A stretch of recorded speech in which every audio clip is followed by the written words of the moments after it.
أعوذ بالله السميع العلي العظيم من الشيطان اللعين الرجيم بسم الله الرحمن الرحيم الحمد لله الذي هدانا لهذا وما كنا لنهتدي لولا أن هدانا الله لقد جاءت رسل ربنا بالحق الصلاة والسلام على صاحب الدين والإسلام والحل والحرام والركن والمقام والصلاة والصيام والسجود والقيام والشريعة والأحكام والحجة والبرهان والمحبة والعرفان والحق والبيان والكتاب والقرآن سيدنا ونبينا وشفيعنا ومولانا ومولى الثقلين جد الحسن والحسين أبي القاسم محمد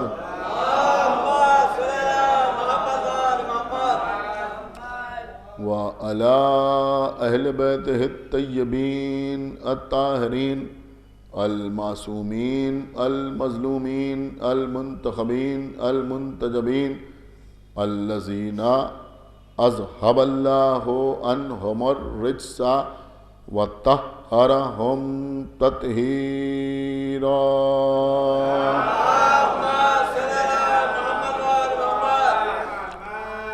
ولعنة الله على أعدائهم وقتلتهم وغاصبي حقوقهم ومنكري فضائلهم ومصائبهم أجمعين من الآن إلى يوم الدين أما بعد فقد قال الله سبحانه تبارك وتعالى في كتابه المجيد وفرقانه الحميد وقوله الحق بسم الله الرحمن الرحيم وكل شيء أحصيناه في إمام مبين صلوات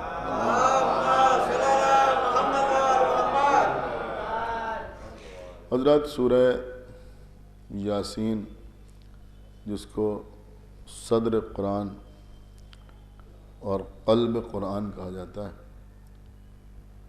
اس سورہ میں خالق کائنات ارشاد فرما رہا ہے کہ ہم نے ہر شے کا احصاء امام مبین میں کر دیا۔ جب اللہ کے رسول نے بھری ہوئی مسجد میں انصار و مہاجرین کے سامنے، اپنے اصحاب کے سامنے، کلمہ گویوں کے سامنے، مسلمانوں کے سامنے، حاضرین مسجد کے سامنے قرآن کی ان لفظوں کی تلاوت فرمائی تو کسی نے کھڑے ہو کے پیغمبر سے سوال کیا کہ کیا امام مبین سے مراد زبور ہے؟ تو پیغمبر نے فرمایا کہ نہیں۔ کسی نے پوچھا کہ کیا اس سے مراد توریت ہے؟ تو پیغمبر نے فرمایا کہ نہیں۔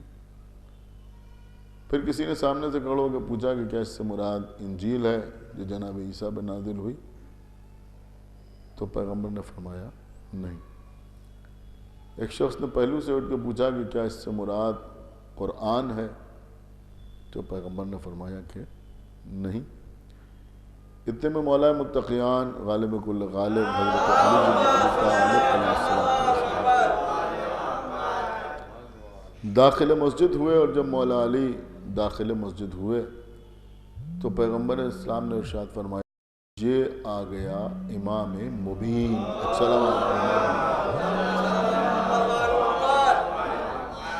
تو عزیزو ظاہر سی بات ہے کہ قرآن اشارہ کرتا ہے اور پیغمبر کا کام ہے تعارف کرانا۔ یہ بات صرف اہل بیت تک محدود نہیں ہے، بلکہ تمام تر مسائل ان کا تعلق چاہے عقیدے سے ہو یا اعمال سے ہو، اصول سے ہو یا فروع سے ہو، اللہ نے قرآن میں فقط اشارے فرمائے، لیکن اللہ کے رسول نے ان کا تعارف کرایا۔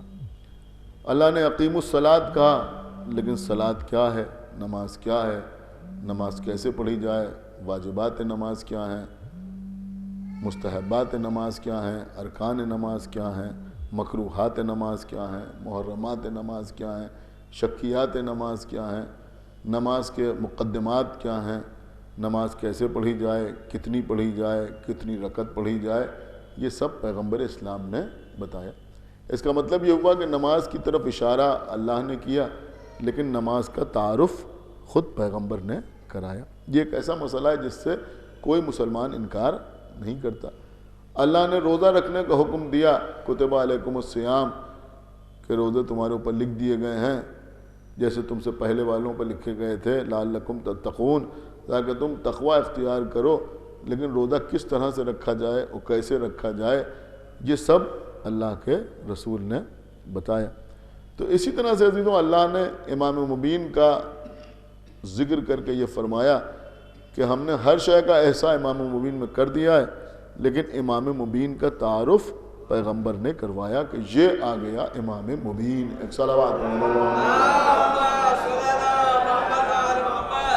لیکن قبلہ اس سے ایک بات تو یہ سمجھ میں آئی کہ لوگوں نے پوچھا کہ امام مبین سے مراد زبور ہے، تو کہا نہیں، کا توریت ہے، کہا نہیں، کا انجیل ہے، کہا نہیں، کا قرآن ہے، کہا نہیں۔ یہ چار نام جو میں نے آپ کے سامنے لیے، یہ معمولی نام نہیں ہیں، یہ وہ کتابیں ہیں جو اللہ نے آسمان سے نازل کی۔ تب آپ انصاف سے بتائیں کہ جب آسمان سے نازل ہونے والی کتابیں علی کا مقابلہ نہیں کر سکتی، ایک صلوات پڑھا بر محمد، تو کوئی فرش پر رہنے والا علی کا مقابلہ کیا کرے گا؟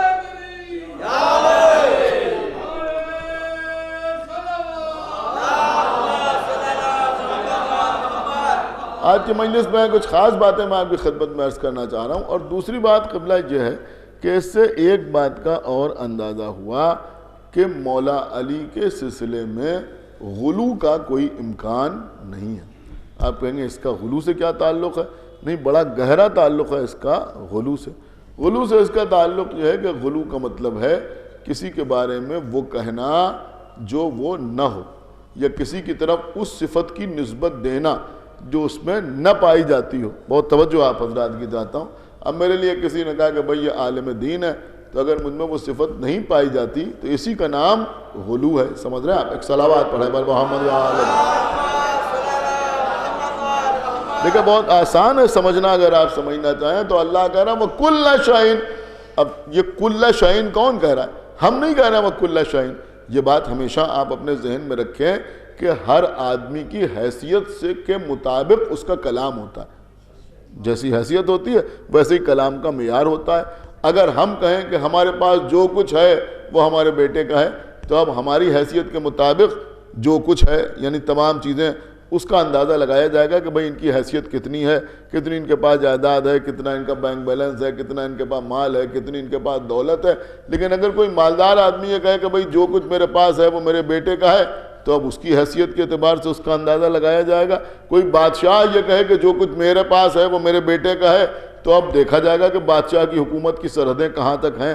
تو اب یہ جو کہا جا رہا ہے کہ علی میں ہر شے کا ایسا ہو گیا، تو اب یہ کل شعین یہ علی کے کسی چاہنے والے نے نہیں کہا، سمجھ رہے ہیں؟ یہ کسی شیعہ نے نہیں کہا، یہ کسی مرد مومن نے نہیں کہا، بلکہ اللہ کہہ رہا ہے وَكُلَّ شَيْءٍ أَحْصَيْنَاهُ فِي إِمَامٍ مُبِينٍ، جس کی شان کیا ہے کہ إِنَّ اللَّهَ عَلَىٰ كُلِّ شَيْءٍ قَدِيرٌ، کہ اللہ ہر شے پر قدرت رکھنے والا ہے۔ تو اس کا مطلب یہ ہوا کہ جہاں جہاں تک اللہ کی قدرت ہے، ایک صلوات پڑھا بر محمد وآل محمد۔ تو آپ کی سمجھ میں بات آئی؟ تو اب یہاں پر مسئلہ یہ ہے کہ اگر کسی صفت کو علی کی ذات سے خارج کر دیا جائے تو وہ خالی علی کی ذات سے خارج نہیں ہوگی، اللہ کی قدرت سے خارج ہو جائے گی، جس کا امکان ہی نہیں ہے۔ تو اس کا مطلب یہ ہوا کہ مولا علی کے سلسلے میں غلو کا کوئی امکان نہیں ہے۔ اور یہ بھی بات آپ اپنے ذہن میں رکھیں کہ اللہ نے مولا علی کے لیے، مولا کائنات کے لیے کسی بھی صفت کو حسرت نہیں بنایا۔ آپ نے شاید جملے کی اہمیت کا اندازہ نہیں لگایا، میں کیا آپ کی خدمت میں عرض کر گیا کہ کسی مسئلے کو اللہ نے مولا علی کے لیے، دیکھیں ایک بار پھر سنیے جملہ، شاید آپ کو ادراک ہو جائے کہ کسی صفت کو اللہ نے مولا علی کے لیے حسرت قرار نہیں دیا۔ آپ کہیں گے حسرت کسے کہتے ہیں؟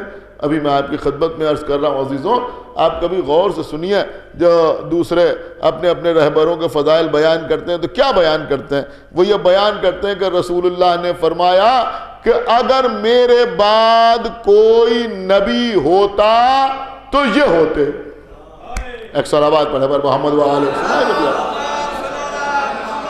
یہ تو پڑھا جاتا ہے نا کہ نبی نے فرمایا کہ اگر میرے بعد کوئی نبی ہوتا، نبی فرمانا لو کانا بعد نبی، کہ اگر میرے بعد کوئی نبی ہوتا تو کون ہوتے؟ کہ یہ ہوتے۔ نبی کہہ رہے ہیں اگر کوئی ہوتا تو یہ ہوتے، اس کا مطلب یہ ہوا کہ ہے نہیں، اگر کوئی نبی ہوتا تو یہ ہوتے۔ آپ غور نہیں کر رہے میں کیا عرض کریں، انہیں حسرت ہے کہ اگر کوئی ہوتا تو یہ ہوتے۔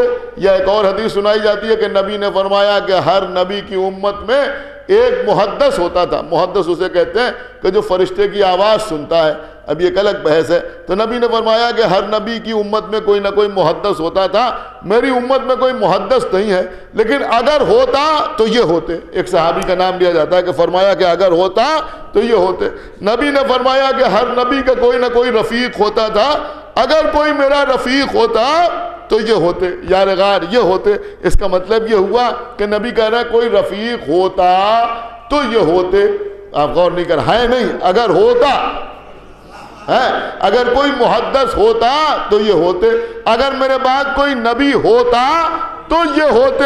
لیکن مولا علی کے سلسلے میں دیکھیں، میری بات بہت غور سے سنیے، کوئی ایک چھوٹی سے چھوٹی حدیث مجھے اس انداز کی نہیں سنا سکتا کہ نبی نے مولا علی کیا اہل بیت میں کسی کے لیے نبی نے اس طرح سے ارشاد فرمایا ہو مثلا کہ میں علم کا شہر ہوں، اگر کوئی اس شہر کا دروازہ ہوتا تو علی ہوتے۔ ایک صلوات پڑھا محمد وآلہ محمد اور کرنا ایک صلوات اور پڑھ دے بر محمد وآلہ محمد۔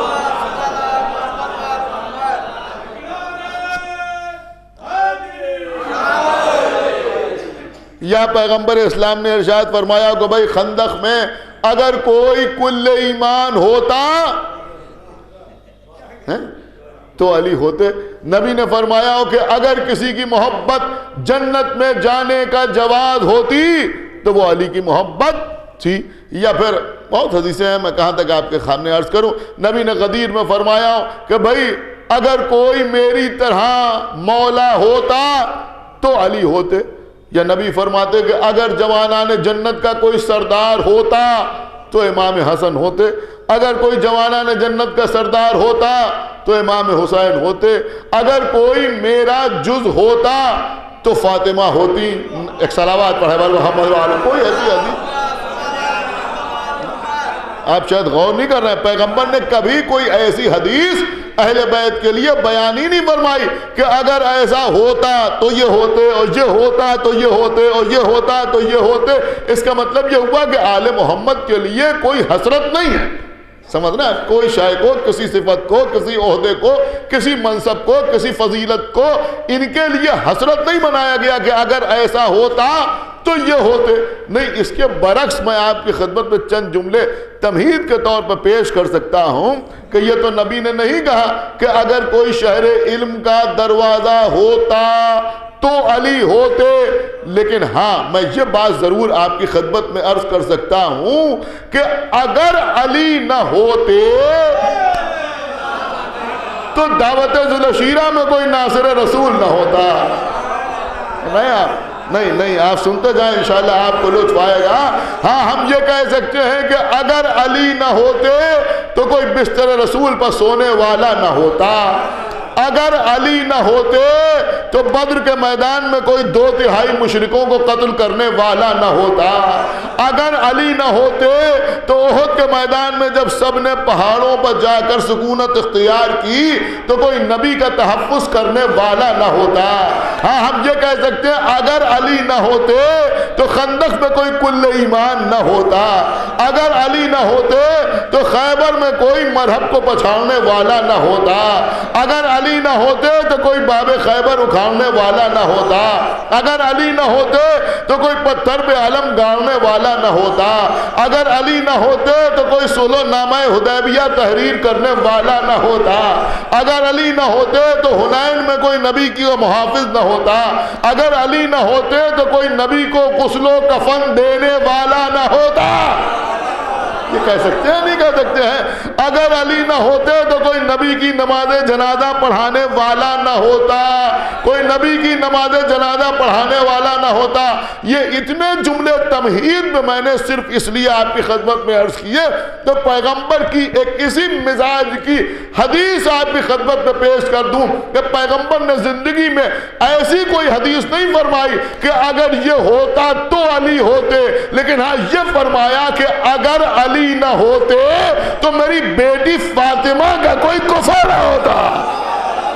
صلوات پڑھے بر محمد وآلہ محمد. اگر علی نہ ہوتا، اللہ اکبر، ایک صلوات اور پڑھے بر محمد وآلہ محمد. اگر علی نہ ہوتے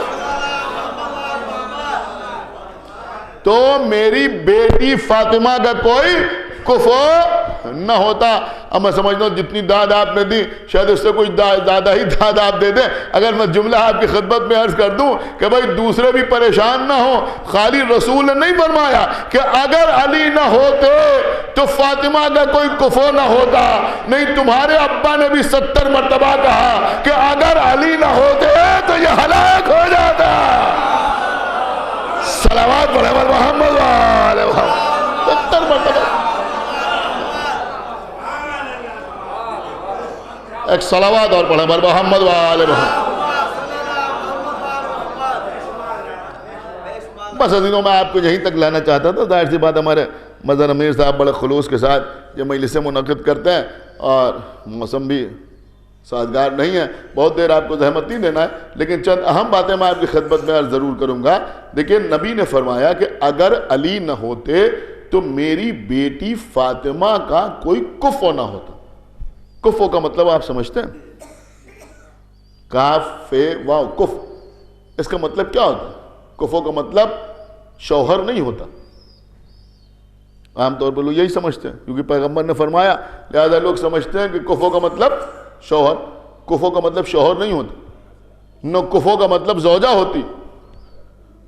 اگر ہر زوجہ اپنے شوہر کی کفو ہو اور ہر شوہر اپنی زوجہ کا کفو ہو تو پھر کائنات میں کہیں طلاق نہ ہو. ایک صلوات پڑھے بر محمد وآلہ. سمجھ لیجیے میری بات سمجھ رہے ہیں آپ نہیں؟ ایک صلوات اور پڑھے بر محمد وآلہ. بتا دی نا، سمجھ رہے ہیں آپ؟ اصل مسئلہ یہی ہوتا ہے. اصل مسئلہ یہی ہوتا ہے. دیکھیے عزیزوں، غلطی بھی یہیں کے اوپر ہوتی ہے. ایک صلوات اور پڑھے بر محمد وآلہ. کہ کفو ڈھونڈنے کی کوشش کرنا چاہیے تو ہر جگہ کفو نہیں ہوتا. لیکن کفو کا مطلب کیا ہوتا ہے؟ کفو کا مطلب ہوتا ہے ہم پلہ. کفو کا مطلب ہوتا ہے ہم رتبہ. کفو کا مطلب ہوتا ہے ہم مرتبہ. تو جو ان کا رتبہ وہ ان کا رتبہ، جو ان کا مرتبہ وہ ان کا مرتبہ، جو ان کی شان وہ ان کی شان، جو ان کی سیرت وہ ان کی سیرت، جو ان کا مزاج وہ ان کا مزاج. تو جب مزاج سے ملتا ہے، سیرت سے ملتی ہے، طبیعت سے ملتی ہے، فضیلت سے ملتی ہے، تب ہوتا ہے کفو. اور کریں تو نبی کیا فرما رہے ہیں کہ اگر علی نہ ہوتے تو میری بیٹی فاطمہ کا کوئی کفو نہ ہوتا. میری بیٹی فاطمہ کا کوئی کفو نہ ہوتا. اس کا مطلب یہ ہوا کہ فاطمہ علی کی ہم پلہ اور علی فاطمہ کے ہم رتبہ. یہ ان کے جیسے وہ ان کی جیسی. ایک صلوات پڑھے بر محمد وآلہ. کفو کا مطلب یہی ہوا. اب سنیے عزیزوں، آج کی مجلس میں جو میں عرض کرنا چاہ رہا تھا وہ یہی ہے کہ یہ بہرحال ہر آدمی کی اپنی ذہنی پرواز ہوتی ہے. ہم مجلسوں میں پڑھتے ہیں کہ بی بی فاطمہ زہرا حوا سے افضل. بے شک افضل. بی بی فاطمہ زہرا حوا سے افضل، پڑھتے نہیں پڑھتے؟ میں کہا بے شک افضل، لیکن جناب حوا کون ہے؟ جناب حوا کون ہے؟ میں کہا بھائی سارے انسانوں کی ماں، ٹھیک ہے سارے انسانوں کی ماں تو جناب حوا ہے، لیکن معصومہ نہیں ہے۔ اب غور ہی نہیں کر رہا میں کیا عرض کر رہا ہوں، صاحب منصب نہیں ہے، صاحب عہدہ نہیں ہے حوا۔ ایک صلوات پڑھا بر محمد و آل محمد۔ منصب نہیں ہے، صاحب عہدہ نہیں، تو ہم کہتے ہیں بی بی فاطمہ زہرا حوا سے افضل، بی بی فاطمہ زہرا آسیہ سے افضل، انکار اس سے نہیں ہے، بی بی فاطمہ زہرا ہاجرہ سے افضل۔ یہ باتیں بھی آپ سنتے رہتے ہیں ذاکرین سے، علماء سے، خطبہ سے، اور داد بھی دیتے رہتے ہیں، اور داد دینے والی بات ہے کہ بی بی زہرا ہاجرہ کا مرتبہ بھی کم نہیں ہے، لیکن بہرحال ہاجرہ ہاجرہ ہیں، معصومین کی فہرست میں شامل نہیں ہے۔ بی بی فاطمہ زہرا ہاجرہ سے افضل، بی بی فاطمہ زہرا آسیہ سے افضل، یا بی بی فاطمہ زہرا سارہ سے افضل، یا بی بی فاطمہ زہرا مریم سے افضل، یہ ساری باتیں آپ سنتے رہتے ہیں، لیکن میں دوسری بات آپ کی خدمت میں عرض کر رہا ہوں، نبی نے تو کچھ اور ہی فرما دیا، فرمایا اگر علی نہ ہوتے تو میری بیٹی فاطمہ کا کوئی کفو نہ ہوتا۔ اس کا مطلب یہ ہوا، دیکھیں سنیے عزیزوں بہت غور سے، اس پر آپ نہ محسوس کریں گے تو کون محسوس کرے گا کہ آپ سمجھ میں آیا کہ جیسے فاطمہ ویسے علی، جیسے علی ویسے فاطمہ۔ تو بھیا مسئلہ صرف یہ نہیں ہے کہ فاطمہ حوا سے افضل، اور مریم سے افضل، اور ہاجرہ سے افضل، اور سارہ سے افضل، اور آسیہ سے افضل، نہیں، اب اگر ہمارا علی آدم سے افضل تو فاطمہ آدم سے افضل۔ اور کہ آپ نے ایک صلوات پڑھا پر محمد و آل محمد۔ سنیے مسئلہ یہاں پر یہی ہے، میری بات سمجھ میں آ رہی ہے آپ کی؟ اب اگر علی نوح سے افضل تو فاطمہ نوح سے افضل، اب اگر علی ابراہیم سے افضل تو فاطمہ ابراہیم سے افضل، اب اگر علی موسیٰ سے افضل تو فاطمہ موسیٰ سے افضل، اب اگر علی عیسیٰ سے افضل تو فاطمہ عیسیٰ سے افضل۔ ایک صلوات پڑھے بر محمد و آل محمد۔ تو اب بھیا جس سے علی افضل، اس سے فاطمہ افضل۔ یہ میں نے چند خاص پیغمبروں کے نام آپ کے سامنے لیے، اس لیے کہ دامن وقت پہ گنجائش نہیں ہے، نہیں تو میں کچھ اور آپ کی خدمت میں عرض کرتا۔ اب فاطمہ آدم سے افضل کیسے فاطمہ آدم سے افضل؟ دیکھیں اللہ نے جناب آدم کو خلق ہی جنت میں کیا، آدم کو اللہ نے جنت میں خلق کیا، جنت میں پیدا ہوئے جناب آدم، جنت میں رہتے تھے، جنت کے لباس پہنتے تھے، جنت کی غذائیں کھاتے تھے۔ کہاں پیدا ہوئے؟ آدم پیدا ہوئے جنت میں۔ اگر اجازت ہو تو ایک جملہ کہوں کہ جو جنت میں پیدا ہو اسے آدم کہتے ہیں، اور جس بی بی کی شان یہ ہو کہ وہ جہاں ہو وہی جنت ہو اسے فاطمہ کہتے ہیں۔ یہ میں نے اپنی طرف سے نہیں آپ کی خدمت میں عرض کیا۔ دیکھیں قبلہ جناب آدم جنت میں پیدا ضرور ہوئے، بالکل سمپل سی بات ہے، سمجھنا آپ کے لیے آسان ہے، لیکن تمام کے تمام سیرت نگاروں نے تحریر کیا کہ جب آدم جنت سے زمین پہ آئے تو جنت کا لباس جنت میں چھوڑ کے آئے، ساتھ لے کے نہیں آئے، ساتھ لے کے نہیں آئے۔ دنیا میں آ کے جناب آدم نے پتوں سے ستر عورتین کیا۔ اب کسی کو اردو آتی ہو یا نہ آتی ہو لیکن اس کا ترجمہ کیا نہیں جا سکتا۔ ایک صلوات پڑھے بر محمد و آل محمد۔ سمجھ رہے ہیں؟ بچے بھی سمجھنے کی کوشش کریں، بزرگ تو سمجھتے ہیں۔ تو جناب آدم نے دنیا میں آ کے پتوں سے ستر عورتین کیا جس سے کپڑوں کی ایجاد ہوئی، لیکن جناب آدم جنت کے کپڑے جنت میں چھوڑ گیا۔ کیوں چھوڑ کے آئے؟ کس لیے چھوڑ کے آئے؟ اس لیے چھوڑ کے آئے کہ جناب آدم جنت کے حقدار تھے، مالک نہیں تھے۔ آپ نے شاید جملے کو پر توجہ نہ کی ہے، حقدار تھے، مالک نہیں تھے۔ اب حقدار میں اور مالک میں فرق کیا ہوتا ہے؟ حقدار میں اور مالک میں فرق کیا ہوتا ہے؟ کل مجھے ممبئی جانا ہے 5 مجلسیں پڑھنے کے لیے، ہم وہاں پہنچے مجلس پڑھنے کے لیے۔ جب وہاں پہنچے تو ظاہر سی بات ہے، ہر جگہ ایسا ہی ہوتا ہے، ایک کمرے میں لے گئے، انہوں نے کہا بھائی یہاں آپ کا 5 دن قیام رہنا ہے، ٹھیک ہے، یہاں جو چادر ہے یہ آپ کے لیے، یہ کمبل ہے یہ آپ کے لیے، یہ تکیہ آپ کے لیے، یہ پنکھا لگا ہے یہ آپ کے لیے، مثلاً اے سی لگا ہے یہ آپ کے لیے، یہ قرآن رکھا ہے آپ کے لیے، یہ جانماز ہے یہ آپ کے لیے، یہ لوٹا رکھا ہے یہ آپ کے لیے، یہ جگ آپ کے لیے، تمام چیزیں وہاں ضرورت کی لا کے رکھ دی گئی یا پہلے سے رکھی ہوئی ہیں۔ انہوں نے کہا بھائی یہ سب آپ کے استعمال کے لیے ہیں۔ اب شرعی مسئلہ کیا ہے؟ اب ہم کو بار بار صاحب خانہ سے اجازت لینے کی ضرورت نہیں ہے کہ اجازت ہے کہ ہم اس واش بیسن میں وضو کریں، اجازت ہے کہ ہم اس گلاس میں پانی پئیں، اجازت ہے کہ ہم اس جائے نماز پہ نماز پڑھیں، کہ بھائی لے جا کے انہوں نے کمرے میں پہنچا دیا، انہوں نے کہا بھائی یہاں جتنی چیزیں ہیں سب آپ کے استعمال کے لیے ہیں، تو ہم ان کا استعمال کر سکتے ہیں، ہم کو انہوں نے حق کا استعمال دیا ہے۔ دیکھیے سمجھیے، شرعی مسئلہ آپ کی خدمت میں عرض کر رہا ہوں، لیکن ہم جب تک وہاں رہیں انہیں استعمال کریں، ہم جب تک رہیں وہاں انہیں استعمال کریں۔ اب 5 دن جب مجلسیں ختم ہوئی، ہم وہاں سے چلنے لگے، ہم نے جائے نماز اپنے بیگ میں رکھ لی، جگ اٹھا کے اپنے ساتھ رکھ لیا، اے سی اتارا کہ ہم یہ بھی لے جائیں گے، پنکھا بھی لے جائیں گے، تو صاحب خانہ آگے بڑھ کے کہیں گے مولانا لفافہ لے کے جائیے، یہ سب لے کے نہ جائیے۔ ہم نے کہا آپ ہی نے تو کہا تھا کہ آپ کے استعمال کے لیے، تو جواب ملے گا کہ بھائی ہم نے آپ کو حق استعمال دیا تھا، مالک نہیں بنایا تھا۔ سمجھ رہے ہیں آپ یا نہیں سمجھ رہے ہیں؟ کیا سنا آپ نے، میں کیا عرض کر دیا؟ مالک نہیں بنایا تھا، ہم نے آپ کو حق استعمال دیا تھا، مالک نہیں بنایا تھا۔ تو اس کا مطلب یہ ہوا کہ جب تک وہاں رہیں استعمال کریں، لیکن جب آئیں تو اسے چھوڑ کے آئیں، ساتھ لے کے نہ آئیں۔ جب جہاں آئے لکھنؤ تو وہ چیزیں وہیں چھوڑ کے آئیں، یہاں ساتھ لے کے نہ آئیں۔ لیکن مثلا ہم یہاں سے چلے گئے، ہم اپنی ڈائری لے جانا بھول گئے، ہم اپنی کوئی کتاب لے جانا بھول گئے، غور کیجیے گا، کتاب لے جانا بھول گئے۔ اب جب وہاں پہنچے تو خیال آیا کہ بھئی کتاب تو لائے نہیں، کتاب تو لائے نہیں، زمانہ بہت آگے بڑھ چکا ہے۔ ہم نے کو پتا تھا کہ بھئی کل کوئی صاحب لکھنؤ سے یہاں آ رہے ہیں، ہمیں یہاں بھی 5 دن ٹھہرنا ہے۔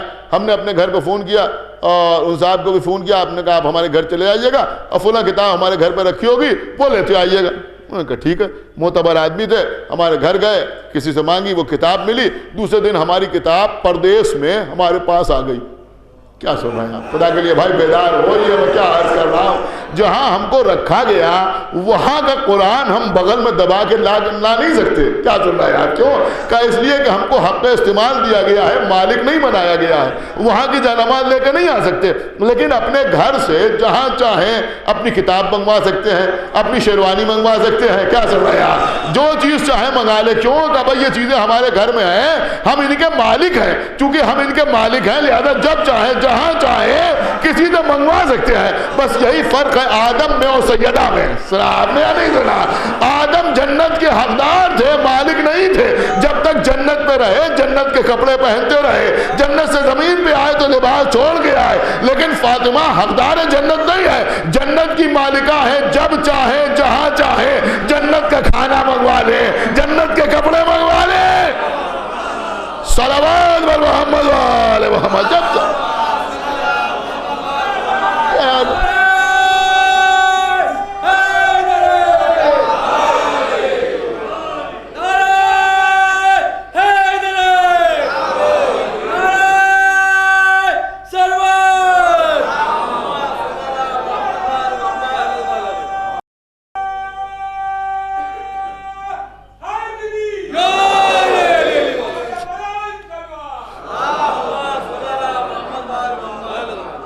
دیکھیے بہت آسان باتیں آج آپ کی خدمت میں عرض کر رہا ہوں۔ اب جناب نوح افضل یا فاطمہ زہرا افضل، یہ بھی سمجھنا بہت آسان، کوئی مشکل کام ہی نہیں ہے، کوئی مشکل کام نہیں۔ دیکھیے عزیزوں، یہی تبلیغ ہے اور یہی فضائل ہیں۔ یہ بات ہمیشہ آپ اپنے ذہن میں رکھا کیجئے، اگر کسی مدرسے کا کوئی طالب علم بھی آپ کے بچے کو قرآن پڑھانے کے لیے آتا ہے تو اس کی عمر کے اعتبار سے اس کا احترام نہ کیجئے۔ سمجھ رہے ہیں آپ؟ یہ سوچ کے اس کا احترام اور تعظیم کیجئے کہ وہ آپ کے بچے کو قرآن پڑھانے کے لیے آتا ہے۔ تو اگر نظر میں قرآن ہے، ایک صلوات پڑھے بر محمد و آل محمد۔ سمجھ رہے ہیں آپ؟ اگر نظر میں قرآن ہے کہ بھئی یہ ہمارے بچے کو قرآن پڑھانے کے لیے آتا ہے تو پھر قرآن کی وجہ سے اس کا احترام کیا جائے گا کہ بھئی یہاں قرآن پڑھانے کے لیے ہمارے بچے کو آتا ہے۔ اگر ذہن میں عظمت قرآن ہوگی تو پھر آنے والے سے یہ نہیں کہا جائے گا کہ آج بچہ سو رہا ہے کل آ جائیے گا۔ دیکھیے کڑوی بات ہے لیکن میں عرض کر رہا ہوں، غلط تو نہیں کہہ رہا ہوں۔ آج گھر میں کچھ مہمان آ گئے ہیں، مولوی صاحب کل آ جائیے گا، ابھی بچہ سو رہا ہے، یہ ہے وہ ہے۔ نہیں عزیزوں، کیوں؟ اگر عظمت قرآن ذہن میں ہے تو اس کا احترام ہوگا، اس کی تعظیم ہوگی کہ بھئی ہمارے گھر آ رہا ہے، ہمارے بچوں کو علم قرآن دینے کے لیے آ رہا ہے۔ لیکن جب وہی طالب علم مدرسے میں جاتا ہے، آپ کے گھر آیا تو آپ اس کا احترام کر رہے ہیں، تعظیم کر رہے ہیں، تکریم کر رہے ہیں۔ کیوں؟ کہ آپ کے گھر استاد بن کے آ رہا ہے۔ میں کیا عرض کر رہا ہوں. لیکن جب وہی اپنے مدرسے میں جاتا ہے تو وہاں اس کو دیکھ کے کوئی کھڑا نہیں ہوتا, وہاں کوئی اس کے لیے چائے کی پیالی لے کے نہیں دوڑتا. کیوں؟ کہ بھئی وہاں وہ شاگرد بن کے جا رہا ہے, استاد بن کے نہیں آ رہا ہے. استاد ہمارے گھر میں بن کے آ رہا ہے, ہم اس کا احترام کر رہے ہیں. وہاں وہ شاگرد بن کے جا رہا ہے. تو اب اگر کوئی یہ کہے کہ صاحب ہمارا گھر افضل ہے یا مدرسہ افضل ہے, تو جواب یہ دیا جائے گا ایک ہی آدمی ہے, یہاں بھی آتا ہے وہاں بھی جاتا ہے. یہ دیکھیں یہاں کیا بن کے آتا ہے, وہاں کیا بن کے جاتا ہے. سن ہی نہیں رہے آپ, میں کیا عرض کر رہا ہوں. یہاں کیا بن کے آتا ہے, وہاں کیا بن کے جاتا ہے. بھئی دیکھیے نا, یہاں آتا ہے تو استاد بن کے آتا ہے, وہاں جاتا ہے تو شاگرد بن کے جاتا ہے. تو اب نو افضل یا سیدہ افضل, تو کوئی ایسا تلاش کیجئے جو وہاں بھی جاتا ہو یہاں بھی آتا ہو, جو نو کے پاس بھی جاتا ہوا نظر آئے, سیدہ کے دروازے میں بھی جاتا ہوا نظر آئے. ایک ملا کون کا, جبرائیل. ساری روایتوں میں ملا کہ نو کے بدن پر امت پتھر مارتی تھی, زخم آتے تھے, جبرائیل آتے تھے, اپنے پروں سے ہوا دیتے تھے, نو کے زخم اچھے ہو جاتے تھے, نو کے زخم اچھے ہو جاتے تھے. میں سمجھتا ہوں زیادہ تفصیل کی ضرورت نہیں ہے, ایک جملہ کہہ کے آگے بڑھ جاؤں. ارے بھیا کہاں نو, کہاں فاطمہ زہرا, ایک جبرائیل ہے. جب وہاں جاتا ہے تو طبیب بن کے جاتا ہے, یہاں آتا ہے تو فقیر بن کے آتا ہے. صلوات پڑھے والے محمد والے محمد. طبیب بن کے جا رہا ہے, یہاں مسکین بن کے آ رہا ہے, یتیم بن کے آ رہا ہے, اسیر بن کے آ رہا ہے, جھولا جھلانے کے لیے آ رہا ہے, چکی چلانے کے لیے آ رہا ہے. تھوڑا سا اور آگے بڑھیے, سیدہ افضل یا ابراہیم افضل, سیدہ افضل یا ابراہیم افضل. جناب ابراہیم کون ہے کہ یہ آگ میں چلے گئے. اللہ نے کہا قلنا, ہم نے کہا یا نار کونی بردن و سلاما علی ابراہیم, اے آگ تو ٹھنڈی ہو جا, اور اتنی ٹھنڈی ہو جا کہ ابراہیم محفوظ رہیں, ابراہیم کے لیے سلامتی ہو. ابراہیم کے لیے آگ گلزار ہو گئی. انہیں کہتے ہیں ابراہیم. فاطمہ کا مطلب آپ کو معلوم ہے,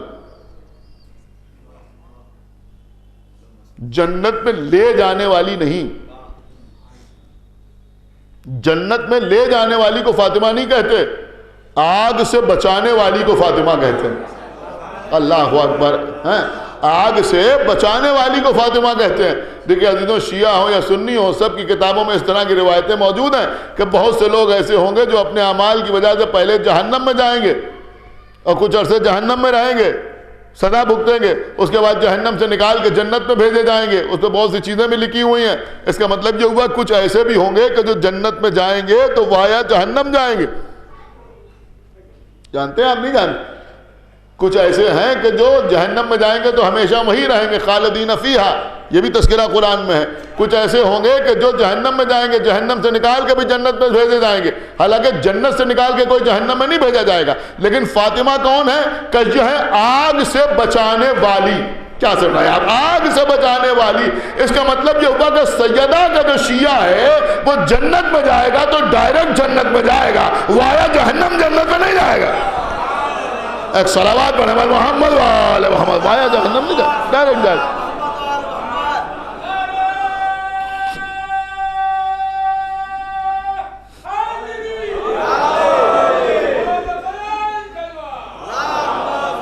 بس 10-15 منٹ میں مجلس تمام ہو رہی ہے. اب فاطمہ افضل یا موسیٰ افضل, جلدی جلدی عرض کر رہا ہوں, بہت سی باتیں عرض کی جا سکتی ہیں. فاطمہ افضل یا موسیٰ افضل. جناب موسیٰ کون کہ ان کو اللہ نے ید بیضا عطا کیا.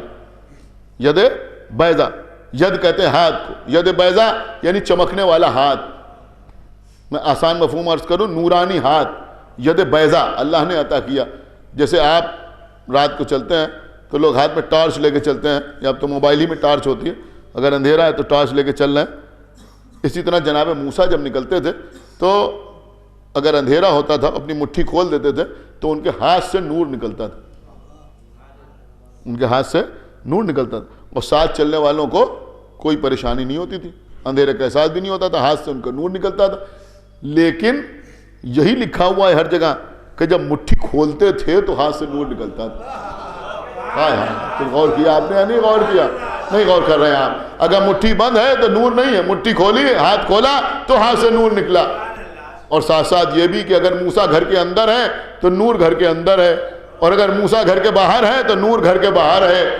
اس کا مطلب یہ ہوا نور تو ہاتھ کو ملا لیکن محدود نور تھا۔ سیدہ وہ ہیں کہ جب مدینے میں بی بی نے اپنے گھر کے اندر سجدہ خالق میں سر جھکایا تو مدینے کے در و دیوار منور ہو گئے۔ ایک صلوات اور پڑھ دے بر محمد و آل محمد۔ بس قبلہ ایک آخری بات، بی بی افضل یا جناب عیسیٰ افضل؟ بی بی افضل یا جناب عیسیٰ افضل؟ دیکھیں جناب عیسیٰ کی بہت سی فضیلتیں ہیں، جن میں بہت بڑی فضیلت جناب عیسیٰ کی ہے مردوں کو زندہ کرنا۔ جناب عیسیٰ نے بہت سے مردوں کو زندہ کیا۔ یہاں جتنے حضرات بیٹھے ہوئے ہیں شاید کوئی ناواقف نہیں ہوگا کہ ہمارے یہاں باقاعدہ رائج ہے، اور بچپن سے آپ کی والدہ، آپ کی نانی، آپ کی دادی، آپ کی بڑی بہن بی بی سیدہ کی کہانی، کوئی مشکل معاملہ ہو بی بی سیدہ کی کہانی،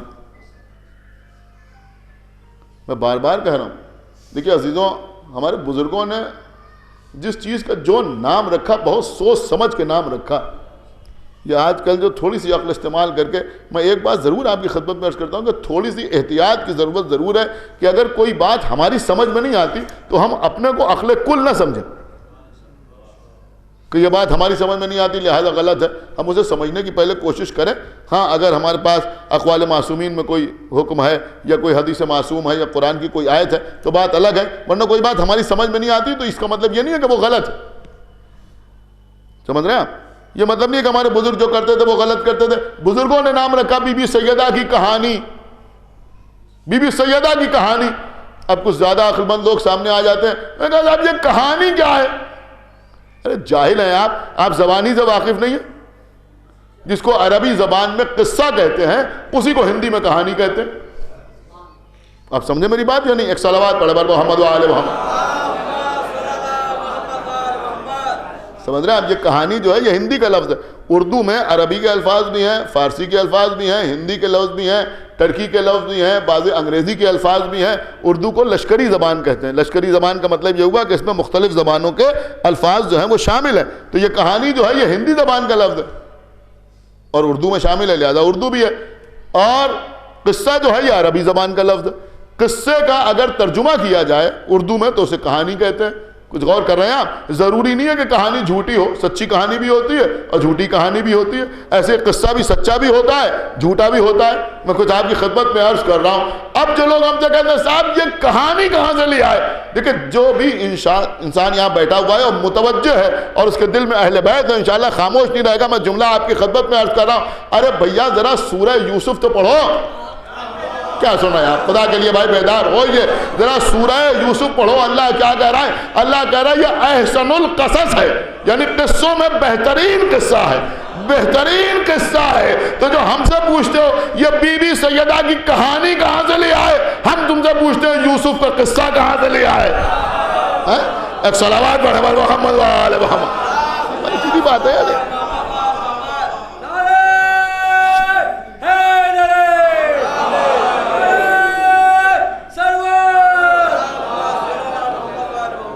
اس کا بھی قبلہ اگر ترجمہ ہوگا تو یہی ترجمہ ہوگا، قصے کا ترجمہ وہاں بھی ہوگا تو یہی کیا جائے گا۔ اچھا آپ یہ نام کہانی رکھا کیوں گے؟ حالانکہ وہ ایک معجزہ ہے اور اس سے بھی انکار نہیں کہ وہ معجزہ ہے۔ دیکھیں کبھی کبھی ادب کے ذریعے لوگوں کو دین تک لایا گیا، یہ بالکل الگ موضوع ہے لیکن اس کے اوپر غور کرنے کی ضرورت ہے۔ ادب کے ذریعے بہت سے لوگوں کو دین تک لایا گیا۔ اصل میں مسئلہ یہ ہے کہ امر بالمعروف کے حدود معین نہیں کیے گئے، لوگوں کو معروف کی طرف لانے کے حدود معین نہیں کیے گئے۔ اگر حدود معین ہو جاتے تو پھر یہ یہاں سامنے لاؤڈ اسپیکر نہ لگا ہوتا۔ سمجھ رہے ہیں آپ؟ حدود نہیں معین۔ ایک زمانہ تھا جب لوگ پرچے بانٹتے تھے، انہوں نے کہا بھائی مجلس ہے تشریف لائیے گا۔ اس سے پہلے جب پرنٹنگ پریس نہیں تھے تو لوگ ہاتھ سے لکھ کے بلاتے تھے لوگ۔ آج واٹس ایپ کے اوپر لوگ میسج بھیجتے ہیں، آج ویسے میسج بھیج دیتے ہیں، فیس بک کے اوپر پوسٹ کر دیتے ہیں۔ کیوں کہ بھائی امر بالمعروف کے لیے کوئی بھی طریقہ اختیار کیا جا سکتا ہے۔ اس کی بہت سی دلیلیں، بہت سی چیزیں میں آپ کی خدمت میں پیش کر سکتا ہوں، لیکن آپ غور فرمائیے عزیزوں، ادب کے ذریعے بھی کبھی کبھی دین کا تعارف ہوتا ہے۔ بہت سمجھدار مجمع میرے سامنے بیٹھا ہوا ہے، آپ مجھے یہ بتائیے سید رضی نے، دیکھیں سمجھدار لوگوں سے گفتگو کر رہا ہوں، بہت پڑھے لکھے لوگ بیٹھے ہوئے ہیں، سید رضی نے مولا علی کے خطبات جمع کیے یا نہیں کیے؟ اس میں مولا علی کے خطبے ہیں، مولا کائنات کے خطوط ہیں اور میرے مولا کے ارشادات ہیں یا نہیں؟ لیکن اس کا نام انہوں نے رکھا نہج البلاغہ۔ یہ نہج البلاغہ نام کسی معصوم نے نہیں رکھا، سید رضی نے رکھا نا، مولا علی کے خطبات، مولا علی کا کلام جمع کیا، اس کا نام رکھا نہج البلاغہ۔ میں پوچھنا چاہتا ہوں آپ سے کہ اس کا نام نہج الہدایہ کیوں نہیں رکھا؟ اب غور ہی نہیں کر رہا، میں کیا عرض کرنا بھیا؟ بولیے، بات سمجھ میں آ رہی ہے آپ کی یا نہیں آ رہی ہے؟ اس کا نام نہج الہدایہ کیوں نہیں رکھا؟ نہج البلاغہ نام کیوں رکھا؟ دیکھیں قبلہ، نہج البلاغہ اس لیے نام رکھا کہ اگر نہج الہدایہ نام رکھتے تو نہج البلاغہ کی طرف صرف مسلمان متوجہ ہوتے۔ کیا سنا آپ نے؟ لیکن چونکہ نہج البلاغہ نام رکھا، لہذا عربی زبان سے دلچسپی رکھنے والے تمام لوگ، وہ مسلمان ہوں یا مسلمان نہ ہو، وہ نہج البلاغہ کی طرف متوجہ ہوئے، اور نہج البلاغہ کی جتنی شرحیں مسلمانوں نے لکھی اس سے زیادہ شرحیں غیر مسلم حضرات نے لکھی، اور فصاحت و بلاغت سے متاثر ہو کر لوگوں نے نہج البلاغہ پڑھی اور بعد میں وہ دین تک آئے۔ اس لیے سمجھ میں آیا کہ نام ایسا رکھا جائے، کیا سن رہے ہیں، کہ خالی مسلمان متوجہ نہ ہو بلکہ دوسرے بھی متوجہ ہوں۔ تو ہمارے بزرگوں نے بھی جب اس معجزے کو لوگوں کے درمیان رائج کیا تو اس کا نام بی بی سیدہ کا معجزہ نہیں رکھا، ہے تو معجزہ ہی، لیکن اگر بی بی سیدہ کا معجزہ کہتے تو خالی شیعہ پڑھتے۔ ایک صلوات پڑھے محمد وآل محمد، خالی شیعہ پڑھتے۔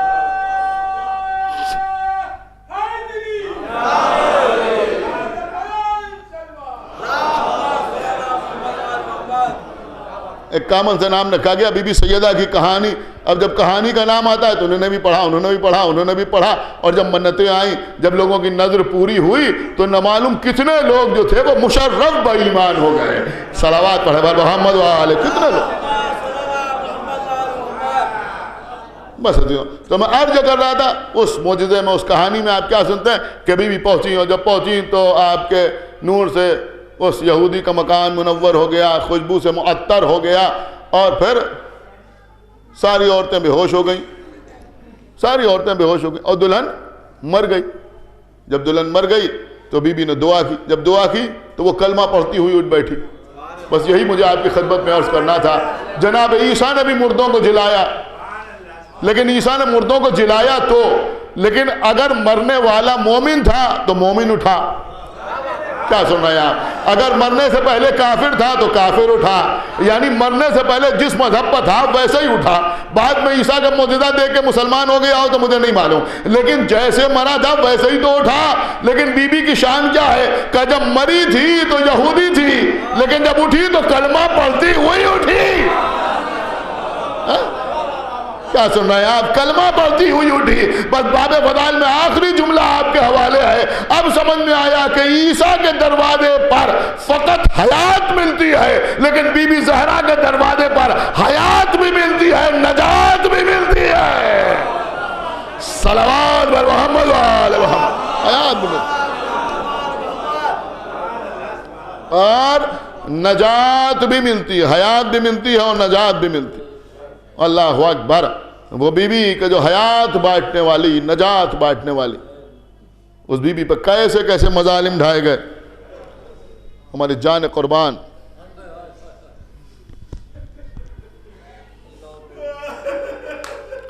عزیزوں، الحمدللہ ہمارے شہر میں تیسری جماعت ثانی کے جو پروگرام ہوتے ہیں، جو مجالس ہوتی ہیں، جو جلوس نکلتے ہیں، وہ بہت قدیم، بہت قدیم، بہت پرانی تاریخ ہے۔ یہ مسئلہ ہمارے درمیان 10-12 سال پرانا نہیں ہے۔ یہ انجمن کاظمیہ عابدیہ کا تابوت، یا پھر کٹرے میں انجمن سجادیہ تیسری جماعت ثانی کو جو تابوت نکلتا ہے، بزرگ بتاتے ہیں کہ 100 سال پرانے پروگرام، بہت پرانے پروگرام، نہ معلوم کب سے نکل رہے ہیں۔ لیکن ادھر خداوند عالم سلامت رکھے، عمر نو عطا فرمائے، مرجع تخلید آیت اللہ وحید خراسانی کو، جنہوں نے بہرحال ایک تحریک چلائی اس سلسلے میں کہ 2 تاریخیں ہیں شہزادی کی شہادت کے سلسلے میں، ایک 75 دن کی روایت کے اعتبار سے جمادی الاولیٰ کی 13 تاریخ اور ایک تیسری جماعت ثانی جو ہمارے یہاں رائج ہے ایک عرصے سے، ان کا 13 جماعت ثانی سے لے کے تیسری جماعت ثانی تک مسلسل پروگرام رکھے جائیں بی بی سیدہ سلام اللہ علیہ کی شہادت کے سلسلے میں۔ کہاں عزیزوں مجالس منعقد ہوتی ہیں، یہ پروگرام بھی کافی عرصے سے ہو رہا ہے 5 مجلسوں کا۔ عزیزوں آپ ذرا غور کیجئے کہ جلتا ہوا دروازہ، خدا لعنت کرے پسر خطاب علیہ اللعن والعذاب، جس نے جلتا ہوا دروازہ بی بی پر گرایا۔ عزیزوں جو مصائب آپ سنتے ہیں ان مصائب میں، ان روایات میں ذرہ برابر کوئی شک نہیں ہے، لیکن قسم خدا کی عزیزوں زبان لرزتی ہے بی بی پر ہونے والے مظالم کو بیان کرنے سے۔ بس عزیزوں اتنا سنیے کہ جناب فضہ فرماتی ہیں کہ بی بی دروازے کے پٹ اور دیوار کے درمیان اس طرح سے پس گئیں کہ جیسے گندم کا دانہ پس جاتا ہے۔ آواز دی فضہ میرا محسن قتل ہو گیا، اجرکم اللہ، فضہ میرا محسن قتل ہو گیا۔